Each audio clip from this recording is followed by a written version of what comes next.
Good afternoon. Welcome back to Ready, Prep, Survive. Today's lesson 2 is about water storage and water purification. This has been a very difficult video for me to make. There's so much I want to say, and it is such an important subject that there just doesn't seem to be a way to get it in very quickly. I'm going to do my best, and I promise I'll go back over it in other lessons to come. First, you must understand that water is the lifeblood of our body. Without it, we die. Within 72 hours, dehydration begins. You must understand that every member of your family will require 1 gallon of water per day. Food, sanitation, and drinking. Within 72 hours, dehydration begins. Headache, blurred vision, nausea, vomiting, diarrhea, and within 7 days, death. Those are the facts.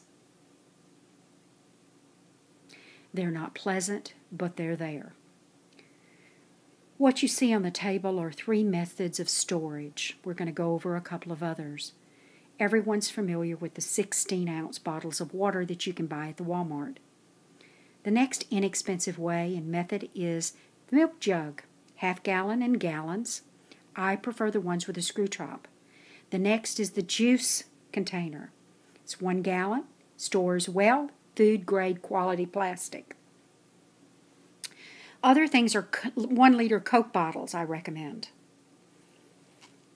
Water should be stored in a cool, dry, dark, if possible, place. On the table you will see regular Clorox bleach.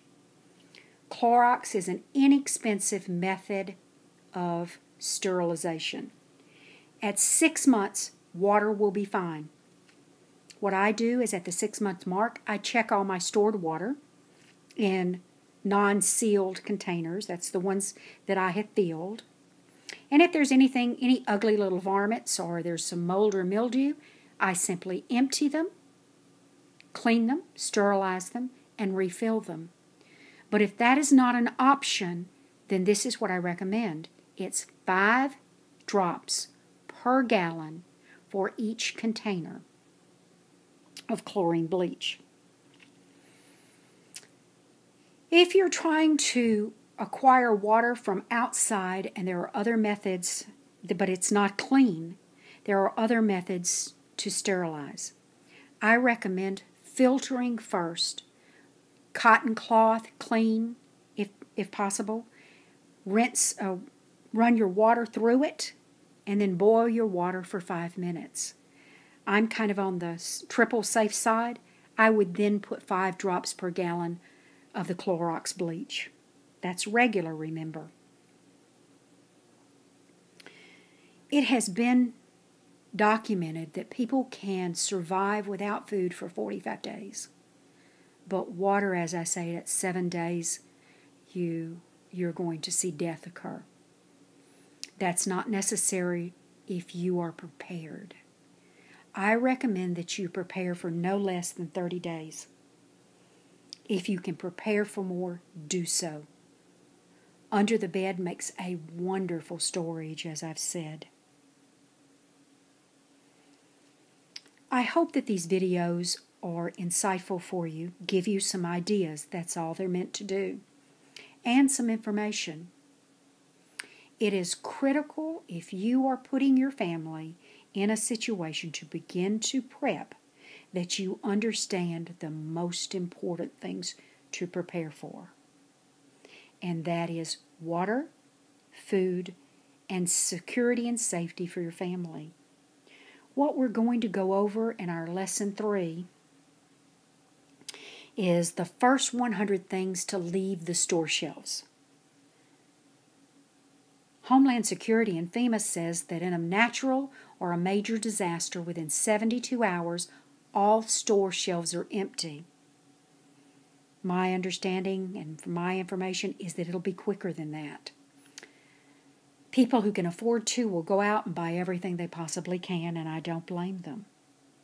But if you are a prepper, if you are prepared, that is not something you're going to have to worry about. So, what I will have for you in the next lesson is a list of the first 100 things that will be gone. Things that are necessities for everyday living. But when we start to think about it, we don't think about these things all the time. So I'm going to have the list available for you. I'm going to let you email me, and if you'll send me your email address, I'm going to send you the information. As I said, these videos are crude. They're a gift and a labor of love. I can tell you that they're very difficult to do. No matter how much you practice, this is the 10th try for this one today. And the problem is things are just so important to get across to you that you want to do it perfectly. But they're not going to be perfect. I hope you enjoy them. I hope they help you. And God bless. Come back to see us for Lesson 3. Thank you.